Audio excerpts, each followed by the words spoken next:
નમસ્કાર મિત્રો, ફરી એક વખત શ્રીમતી આરજી પટેલ કન્યા માધ્યમિક અને શ્રીમતી એસબી પટેલ કન્યા ઉચ્ચતર માધ્યમિક સ્કૂલના ડિજિટલ ક્લાસરૂમમાં આંકડાશાસ્ત્ર વિષયમાં હું છું કામિની મહંત. આપણે નેક્સ્ટ પીરિયડમાં મિત્રો જીવન નિર્વાહનો સૂચકાંક બંને રીતે શોધતા શીખ્યા કે જીવન નિર્વાહ ખર્ચનો સૂચકાંક જે છે કુલ ખર્ચ અને કૌટુંબિક બજેટની રીતે કાપડના સમૂહનો સૂચકાંક આપણે શોધવાનો હતો, જેમાં કાપડના જુદા જુદા 4 સ્વરૂપો આપણને આપ્યા હતા અને એનો સૂચકાંક શોધવાનો હતો. તો આપણી પાસે આ જે જથ્થો છે એ આપણો Q0, આ 2010નો ભાવ એટલે કે આધાર વર્ષનો ભાવ P0, 2014નો ભાવ જે ચાલુ વર્ષનો ભાવ P1 એ આપણે કર્યું હતું અને આ દાખલો મેં હોમવર્કમાં પૂરો કરવા કીધો હતો. ત્યાર પછી મેં કોષ્ટક બનાવીને આપ્યું હતું 2 રીત એટલે કુલ ખર્ચની રીત. કુલ ખર્ચની રીતમાં આપણે લાસ્પેયરના સૂત્રનો ઉપયોગ કરીએ છીએ મિત્રો, sigma P1 Q0 upon sigma P0 Q0 ગુણ્યા 100 એનો ઉપયોગ કરીએ છીએ. તો એ પ્રમાણે કોષ્ટક બનાવ્યું P1 Q0 અને P0 Q0. P0 Q0 ને જે W કહેવામાં આવે છે એટલે એને આપણે W નું કોષ્ટક પણ એ જ લઈશું, એ જ ધ્યાનમાં લઈશું. એટલે P1 Q0 આપણે કર્યું તો 400 ગુણ્યા 5 એટલે 2000, 100 ગુણ્યા 8 એટલે 800, 20 ગુણ્યા 38 એટલે 760, 15 ગુણ્યા 23.80 એટલે 357 અને એનું ટોટલ 3917 આવ્યું હશે. P0 Q0 એટલે આ બંનેનું ટોટલ 300 ગુણ્યા 5 એટલે 1500 ગુણાકાર 70 ગુણ્યા 8 એટલે 560, 32.40 ગુણ્યા 20 એટલે 648 અને 20.90 ગુણ્યા 15 એટલે 313.5 એટલે કે P0 Q0 જે છે એનું ટોટલ આવ્યું 3021.5. હવે W તો આપણી પાસે છે જ, કારણ કે આપણે આને જ W કહીએ છીએ એટલે એ આપણી પાસે છે, પણ I આપણે શોધવાનો છે કારણ કે I આપણને આપ્યો નથી. જે કૌટુંબિક બજેટની રીતમાં sigma IW upon sigma W નું સૂત્ર છે એટલે એના માટે આપણે I જોઈશે. તો I કેવી રીતે શોધીએ છીએ? આપણી પાસે છે જ, આપણને ફોર્મ્યુલા ખબર છે કે P1 અપોન P0 ગુણ્યા 100. તો P1 જે છે 400 ભાગ્યા 300 ગુણ્યા 100 એટલે 133.33 આવ્યું. 100 ગુણ્યા 70 ગુણ્યા 100 એટલે 142.9, 38 ભાગ્યા 32.40 ગુણ્યા 100 એટલે 117.3, 23.80 ગુણ્યા ભાગ્યા 20.90 ગુણ્યા 100 એટલે 113.9. આ પ્રમાણે આપણને ચારેના I મળ્યા. હવે આ I અને W નો ગુણાકાર કરીએ એટલે આપણને IW મળે છે, જે સિગ્મા IW એનું ટોટલ કર્યું એટલે સિગ્મા IW આપણને આટલા મળ્યા.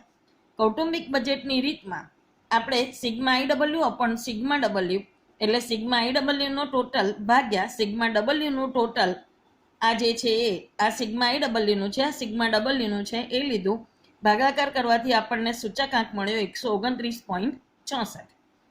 કુલ ખર્ચની રીતે આપણે સૂચકાંક શોધવાનો કીધો છે તો એમાં આપણે લાસ્પેયરનું સૂત્ર મૂક્યું sigma P1 Q0 upon sigma P0 Q0 ગુણ્યા 100.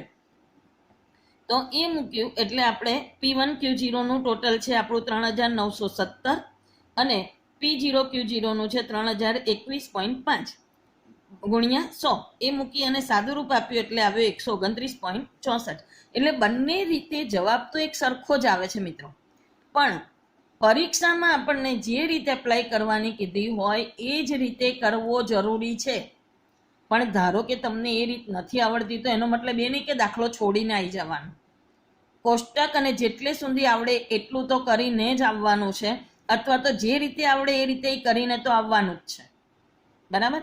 પણ જ્યાં સુધી આપણને જે પદ્ધતિ કીધી છે એ જ પદ્ધતિ જો આવડતી હોય તો એ જ પદ્ધતિ એપ્લાય કરવી કમ્પલસરી છે. એટલે આ દાખલો આપણે જોયો. હવે આપણે એક અંતિમ પડાવ તરફ જઈ રહ્યા છીએ. તો આપણે એક નવો વિશિષ્ટ દાખલો છે આપણી પાસે એ જોઈએ. હવે આપણે થોડાક વિશિષ્ટ દાખલા જે આપણે ન આપ્યા હોય આપણને એવા દાખલાનો આપણે અભ્યાસ કરીશું. તો એ અભ્યાસ કરીએ તો એના માટે આપણને આપ્યું છે કારીગરોનો જીવન નિર્વાહનો સૂચકાંક તૈયાર કરવા માટે ખોરાકના સમૂહ ખર્ચની વિગતો નીચે આપી છે. આપણે આગળ ઉદાહરણમાં અને જીવન નિર્વાહ ખર્ચનો સૂચકાંક તૈયાર કરતી વખતે ધ્યાનમાં રાખવાના મુદ્દા જોઈ ગયા. એમાં આપણે જોયું હતું કે જીવન નિર્વાહનો સૂચકાંક જે હોય એમાં આપણા 5 સમૂહ ધ્યાનમાં લેવા આવે છે: ખોરાક, કાપડ, ભાડું, બળતણ અને પરચુરણ ખર્ચ. એ પૈકી આપણને ખોરાકના સમૂહની વિગત આ રીતે કોષ્ટકમાં આપી છે અને એમાં આપણને વસ્તુ વપરાશ, એકમ દીઠ ભાવ આધાર વર્ષનો અને ચાલુ વર્ષનો આપ્યો છે. એટલે ઘઉં, ચોખા, બાજરી, તુવેર, દાળ અને ખાંડ એટલે ખોરાકની વસ્તુઓ છે. પછી નીચે આપણને અમુક માહિતી આપી છે કે આ માહિતી પરથી ખોરાકના સમૂહનો સૂચકાંક તૈયાર કરો. એટલે કે પહેલા આપણે ખોરાકના સમૂહનો સૂચકાંક તૈયાર કરવાનો છે.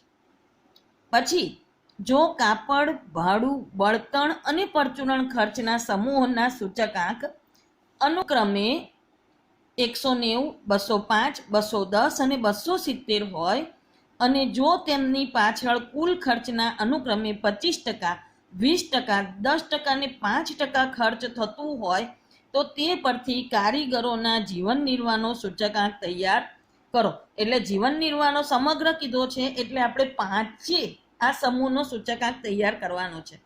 પણ એના માટે આપણને બીજા બધા સમૂહના સૂચકાંક શોધેલા તૈયાર આપ્યા છે, પણ ખોરાકનો સૂચકાંક શોધેલો આપ્યો નથી. એટલે સૌ પ્રથમ આપણે ખોરાકનો સૂચકાંક શોધીશું. તો એના માટે આપણે ખોરાકનો સૂચકાંક શોધીએ, જેને આપણે Q0 કહીએ છીએ. તો 2010નો વપરાશ જે છે એ Q0. હા, તો મિત્રો એ પરથી આપણે પહેલા ખોરાકનો સૂચકાંક તૈયાર કરીશું. તો ખોરાકના સૂચકાંકમાં આપણને રકમ આપેલી છે, આપણે લખીએ છીએ અહીંયા કોષ્ટક આ પ્રમાણે બનાવીશું. અહીંયા આપણને જીવન નિર્વાહનો સૂચકાંક તૈયાર કરવાનું કીધું છે, પણ અહીં આ પ્રમાણે માહિતી આપેલી છે. તો આપણને આ કુલ ખર્ચની રીત ઈઝી પડશે, આપણે એ કરીશું. આ જે છે 2010નો વપરાશ એ આપણો Q0 છે. તો આપણે Q0માં એની વિગત લખી દઈશું. 5, 3, 10, 2 અને 3 એ છે જથ્થો છે એનો. પછી 2010નો ભાવ એટલે કે આધાર વર્ષનો ભાવ છે, જેને આપણે P0 કહીએ છીએ. તો એ લખી દઈએ 15, 20, 12, 15 અને 40. આ છે આપણો ચાલુ વર્ષનો ભાવ એટલે કે P1 જેને આપણે કહીએ છીએ. તો P1 લખી દઈશું 18, 30, 15, 21 અને 50. હવે આપણે આ કોષ્ટક બનાવવાનું છે. તો P1 Q0 છે, તો 18 પંચા 90, પછી 30 તરી 90 એ પણ 90 છે. ત્યાર પછી 15 દાન 150, 21 દુ 42 અને 50 તરી 150. એટલે P1 અને Q0 નું ટોટલ મેં કર્યું છે, અહીંયા ગુણાકાર કર્યો છે. હવે P0 Q0 નો કરું તો 15 પંચા 75, પછી 20 તરી 60, 12 દાન 120, 15 દુ 30 અને 40 તરી 120. આ પ્રમાણે આપણને મળશે. હવે આપણે આનું ટોટલ કરીશું. ટોટલને આપણે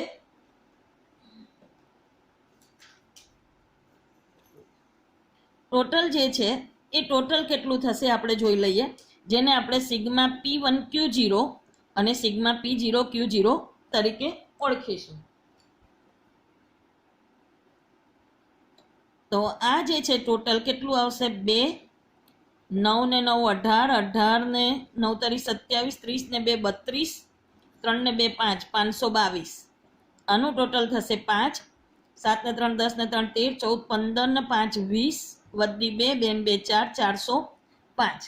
હવે આ સૂત્રમાં એની કિંમતો મૂકું એટલે બરાબર 522 ભાગ્યા 405 ગુણ્યા 100 બરાબર કેટલો સૂચકાંક મળશે મિત્રો?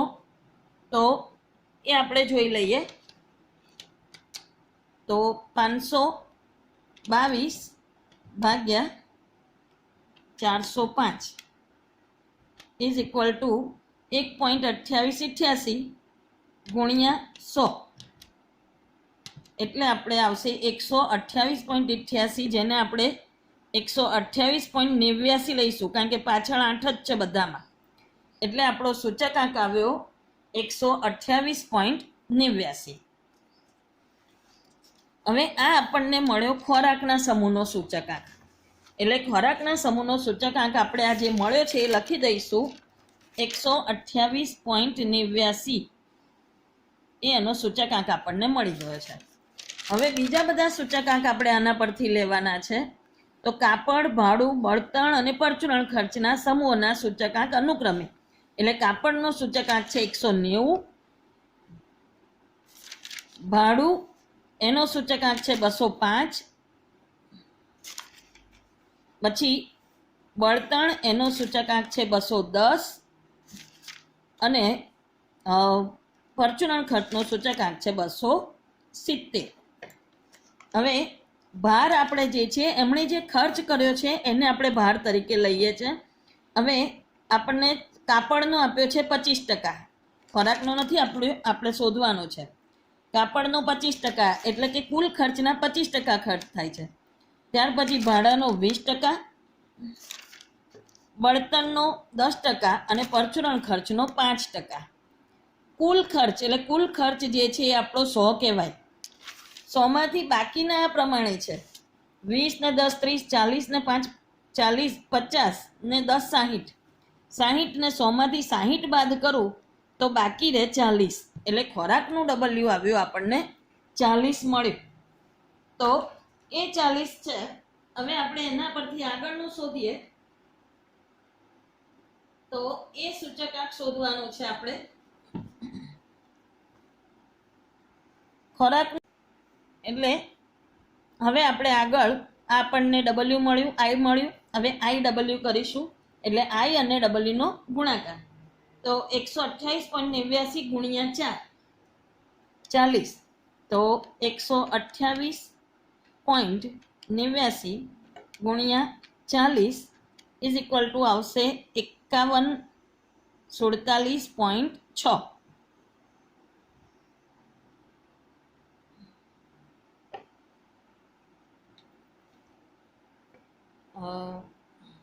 ફરી એકવાર જોઈ લઈએ. 128.89 ગુણ્યા 40 ઇઝ ઇક્વલ ટુ 5155.6. સોરી, તો 5155.6 આવે છે. હવે 190.25 ગુણ્યા 25. તો 190 ગુણ્યા 25 ઇઝ ઇક્વલ ટુ 4750. પછી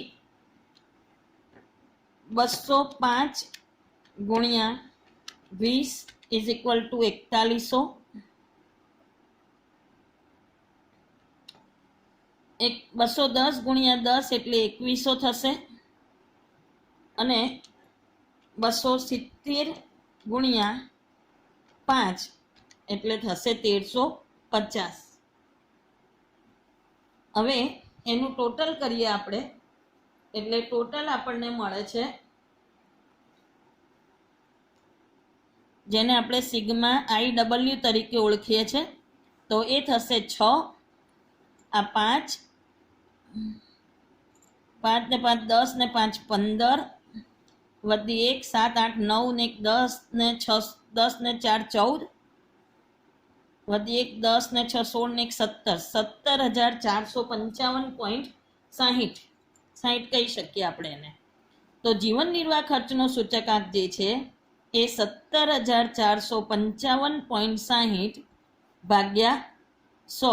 ભાર આપણો કુલ ભાર છે, આ સિગ્મા ડબલ્યુ છે, એ 100 છે. તો આપણો સૂચકાંક આવશે 174.56. કારણ કે આ એક છે 6 એટલે 6 લઈશું. આ આપણે આગળ શોધી લીધેલો છે એટલે ફરી નથી શોધતી. 522 ભાગ્યા 405 ગુણ્યા 100 બરાબર 128.89 આપણને મળે. તો આ ખોરાકના સમૂહનો છે અને આ કુલ સૂચકાંક જીવન નિર્વાહ ખર્ચનો છે. એટલે કેટલીક વાર આપણને કોઈ અમુક જૂથનું આપી દે અને પછી બીજી માહિતી આપે, તે બધાનો પહેલાં જૂથનો સૂચકાંક શોધવાનો અને પછી એ માહિતી મૂકી અને એના આધારે આખા સમૂહનો સૂચકાંક આપણે શોધવાનો રહે છે. ત્યાર પછી એક નવો મુદ્દો છે મિત્રો, એ છે વાસ્તવિક વેતન. કે સૂચકાંકના આધારે સૂચકાંક આટલો થયો તો આપણું અત્યારે વાસ્તવિક વેતન કેટલું છે આપણને દેખાય બહુ કે આટલું બધું વધી ગયું છે, પણ સામે વેતન વધ્યું છે પણ એની સામે મોંઘવારી પણ વધી છે. તો મોંઘવારીના સંજોગોમાં તમારું વાસ્તવિક વેતન કેટલું છે, તમને મોંઘવારીના પ્રમાણે વેતન મળે છે, તો આધાર વર્ષની સરખામણીમાં તમારું વેતન અત્યારે હાલ કેટલું છે એ તમારે શોધવાનું છે, જેને વાસ્તવિક વેતન કહેવામાં આવે છે. વાસ્તવિક વેતનનું સૂત્ર આવું છે, વેતન ભાગ્યા જીવન નિર્વાહનો સૂચકાંક ગુણ્યા 100. તો વેતન લેવાનું છે આપણે, જીવન નિર્વાહનો સૂચકાંક ગુણ્યા 100. તો એ શોધીશું આપણે દર વખતે. તો કેવી રીતે શોધીએ? તો વેતન કેટલું છે? 1000. જીવન નિર્વાહનો સૂચકાંક એ વર્ષનો છે 100 અને ગુણ્યા 100 એટલે 100 ઉડી ગયા. વેતન કેટલું થયું? વાસ્તવિક 1000. બીજા વર્ષનું છે તો વેતન છે 1100, એનો સૂચકાંક છે 120 ગુણ્યા 100 એટલે એનો સૂચકાંક થશે આપણો 916.67. ભાગાકાર કરશો 1100 ભાગ્યા 120 બરાબર 916.67 એટલે ગુણ્યા 100 કરીએ એટલે 916 થઈ જાય. એ જ રીતે ત્રીજા વર્ષનું છે આપણું, તો વેતન છે 1180 ભાગ્યા સૂચકાંક છે 130 ગુણ્યા 100. તો એ કરીએ તો 1180 ગુણ્યા 100 આટલા થયા ભાગ્યા 130 ઇઝ ઇક્વલ ટુ આપણું થયું 907 રૂપિયા ને 69 પૈસા. તો આપણું વેતન થયું 907 ને 69. હવે 2013 શોધીએ એ પ્રમાણે તો આપણું વેતન 1300, સૂચકાંક 150 ગુણ્યા 100. તો એ જ પ્રમાણે 1300 ગુણ્યા 100 ઇઝ ઇક્વલ ટુ આટલા ભાગ્યા 150. તો એ કેટલું આવે છે? 866.67. પાછળ 6 છે બધા એટલે આપણે 67 લઈશું. એ જ પ્રમાણે આગળ જોઈએ તો 1350 વેતન છે, 160 સૂચકાંક ગુણ્યા 100 તો એનું વાસ્તવિક વેતન થશે 843.75. આપણે હમણાં કર્યું એ જ પ્રમાણે કરતા જઈશું. 1500 ભાગ્યા સૂચકાંક 180 ગુણ્યા 100 એટલે વાસ્તવિક વેતન થશે 833.33.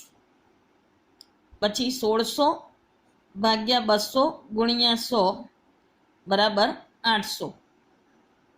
એટલે આધાર વર્ષની સૂચકાંકના પ્રમાણે જોવા જઈએ તો અત્યારે આપણને 800 રૂપિયા જેટલું વેતન મળે છે આધાર વર્ષના ભાવ પ્રમાણે.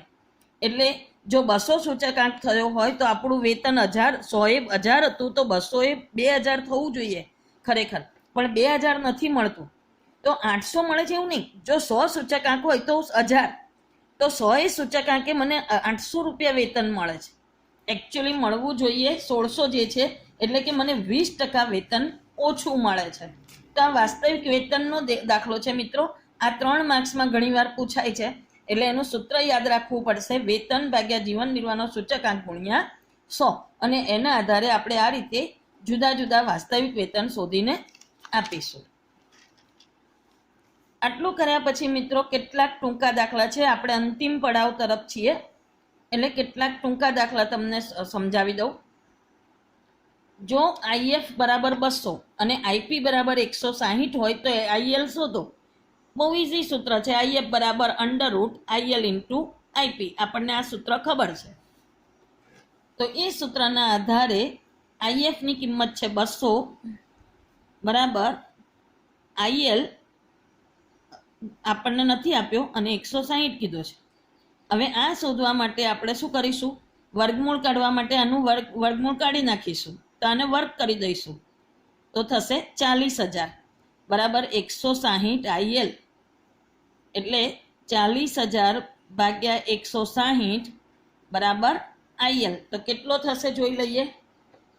તો 40000 ભાગ્યા 160 તો થશે આઈએલ આપણો મળ્યો આપણને 250. એટલે કે આપણો સૂચકાંક છે 250 થશે, લાસ્પેયરનો સૂચકાંક. તો આ પ્રમાણે ટૂંકા દાખલા પણ કરી શકાય. હવે આપણને અહીંયા કે છે ખાસ જોવાનું છે 5 વસ્તુઓના ભાવમાં અનુક્રમે 50%, 80%, 110%, 160% અને 200%નો વધારો થયો છે. તેમનું સાપેક્ષ મહત્વ અનુક્રમે. હવે આ વધારો એટલે શું મિત્રો? ખાસ આપણે એના આધારે આઈ શોધવાનું છે. પહેલાં તો 5 વસ્તુઓને આપણે નામ આપી દઈએ. વસ્તુ છે તો 1, 2, 3, 4 અને 5 અથવા ABCD તમે આપી શકો. હવે એમાં પહેલી વસ્તુમાં 50%નો વધારો થયો છે, 50 વધ્યા છે. બીજીમાં 80નો વધારો થયો છે, 80. ત્રીજીમાં 110, ચોથામાં 160 અને પાંચમામાં 200નો વધારો થયો છે. આપણે જાણીએ છીએ કે આધાર વર્ષનો સૂચકાંક કેટલો? 100. તો એમાં 50નો વધારો થયો એટલે ચાલુ વર્ષનો સૂચકાંક કેટલો કહેવાય? આઈ બરાબર થયો આપણો 100 + 50 બરાબર 150. આટલો વધારો થયો છે એમ કીધું છે એટલે 100 તો હોય જ આધાર વર્ષનો, એમાં 50નો વધારો એટલે 150.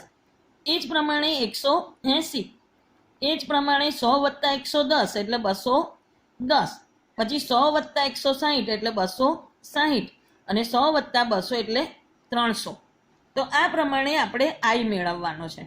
હવે ડબલ્યુ આપણને આપ્યો છે, આ મહત્વ જે એનું મહત્વ છે એનો ડબલ્યુ કહેવાય. 10, 6, 4, 3, 2 તો આ ડબલ્યુ છે. હવે એ પ્રમાણે આઈ ડબલ્યુ કરી દઈએ. 150 × 10 એટલે 1500, 180 × 6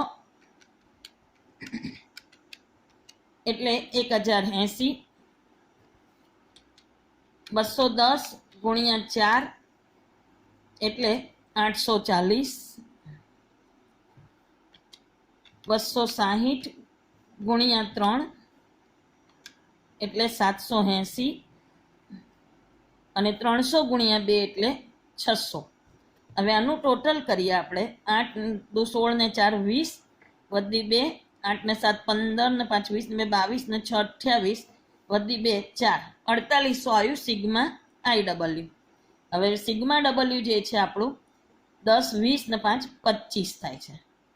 આપણી પાસે સૂત્ર છે જીવન નિર્વાહનો સૂચકાંક બરાબર અથવા તો સામાન્ય સૂચકાંક, પાંચેય વસ્તુઓનો સામાન્ય સૂચકાંક. એ આ જ સૂત્ર છે, બરાબર સિગ્મા આઈ ડબલ્યુ અપોન સિગ્મા ડબલ્યુ. તો 4800 ભાગ્યા 25, તો 4800 ભાગ્યા 25 = 192. તો આનો સૂચકાંક આવ્યો આપણો 192. તો આવી રીતે પણ આપે.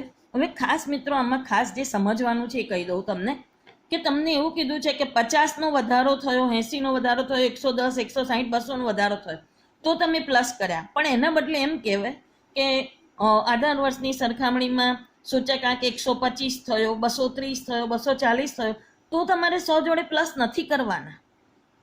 એ ઉપરાંત તમને એમ કહેવામાં આવે કે સૂચકાંકમાં 2 ગણો વધારો થયો તો 100 × 2 એટલે કે 200, એટલે કે 100 હતા અને 200 વધ્યા એટલે કુલ કેટલા થયા? 300.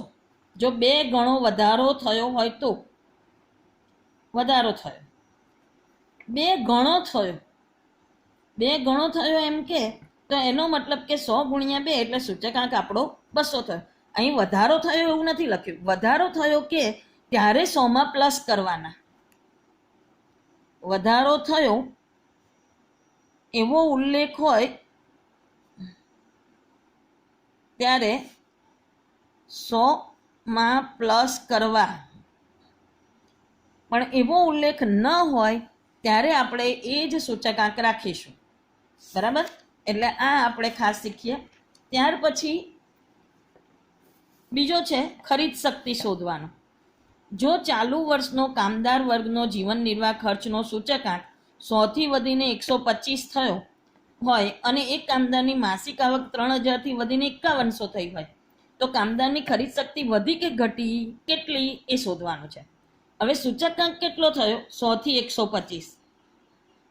જો 100 થી સૂચકાંક વધીને 125 થયો, સોરી મિત્રો, થોડીક ખામીના કારણે આપણે અટક્યા હતા, એટલેથી જ આગળ વધીશું.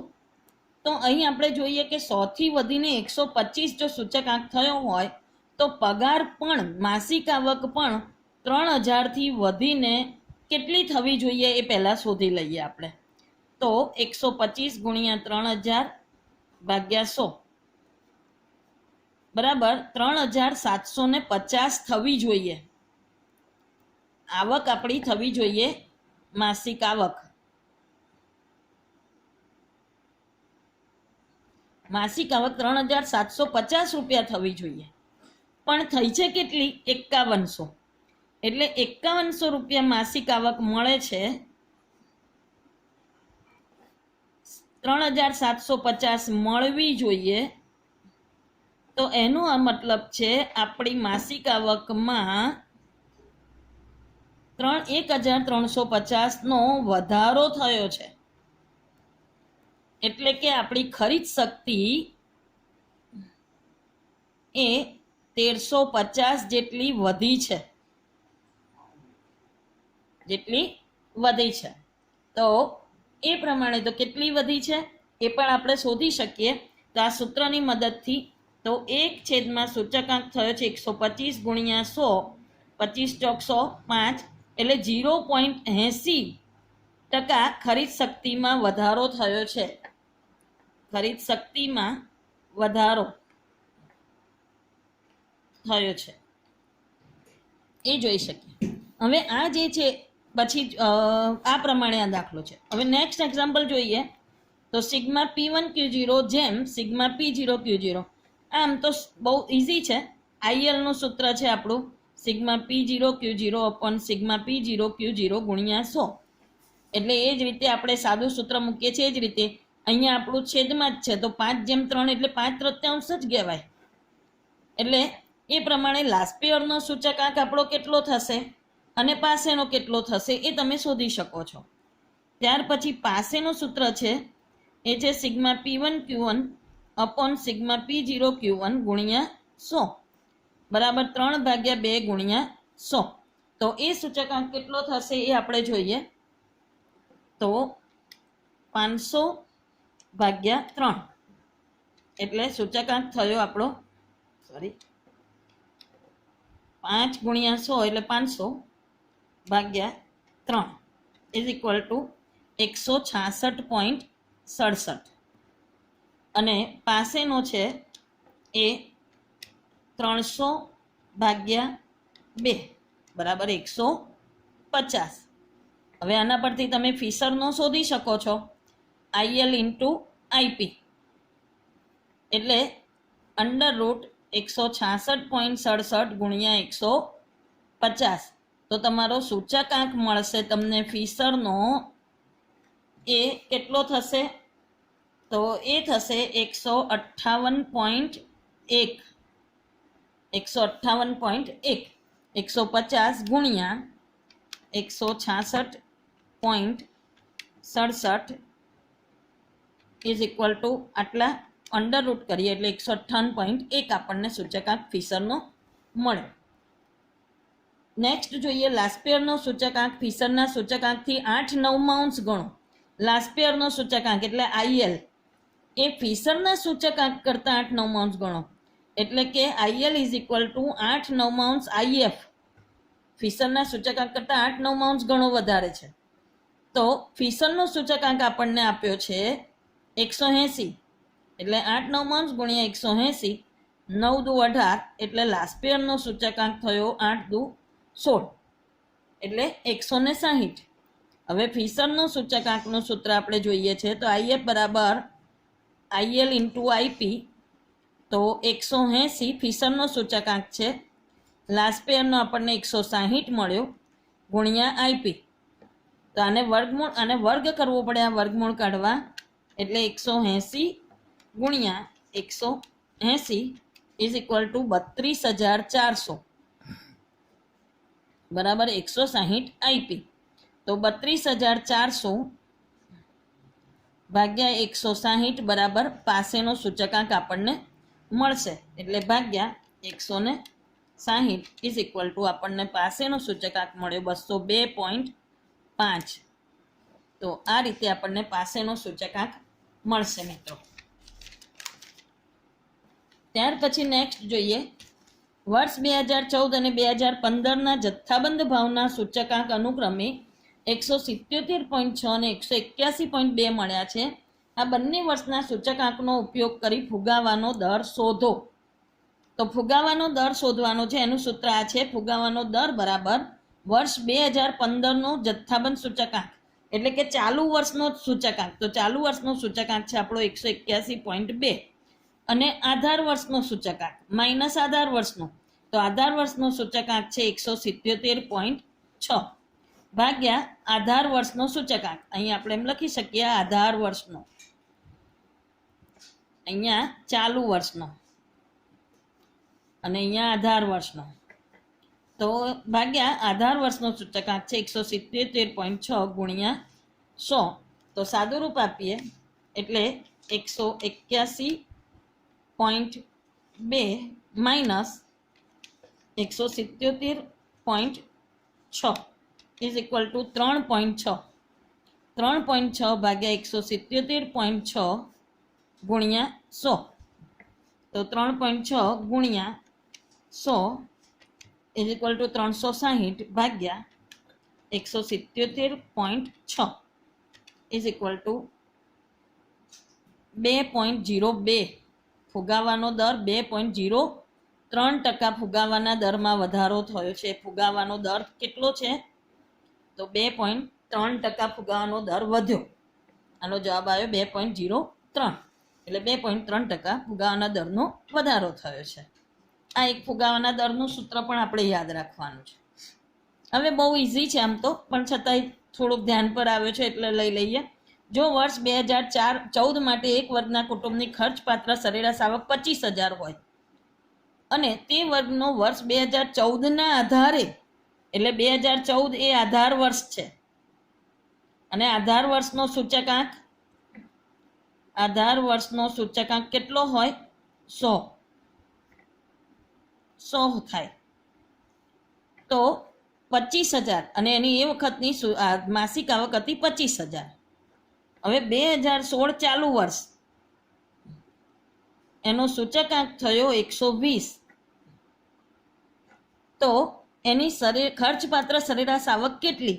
તો આપણે સીધી ત્રિરાશી મૂકીશું કે 100 એ 25,000 તો 120 સૂચકાંક થાય ત્યારે કેટલી? સૂચકાંક હોય ત્યારે માસિક આવક 25,000 તો 120 એ કેટલી? એટલે 25,000 ગુણ્યા 120 ભાગ્યા 100. એક મીંડું અહીંયા ગયું ને એક મીંડું અહીંયા ગયું એટલે 2500 ભાગ્યા 12, 2500 ગુણ્યા 12 ઇઝ ઇક્વલ ટુ 30,000. માસિક આવક કેટલી મળવી જોઈએ એમની? તો એમની સરેરાશ માસિક આવક 30,000 રૂપિયા થાય. તો આ પ્રમાણે આપણે કરી શકીએ. મિત્રો, આ સાથે તમારું પ્રકરણ 1 પૂર્ણ થાય છે. એમાંની લગભગ બધી જ પદ્ધતિનો અને બધા જ પ્રકારના દાખલા મેં કરાવ્યા છે. હવે નેક્સ્ટ પીરિયડમાં હું તમને આની PDF આપીશ અને સાથે કેટલુંક હોમવર્ક આપીશ.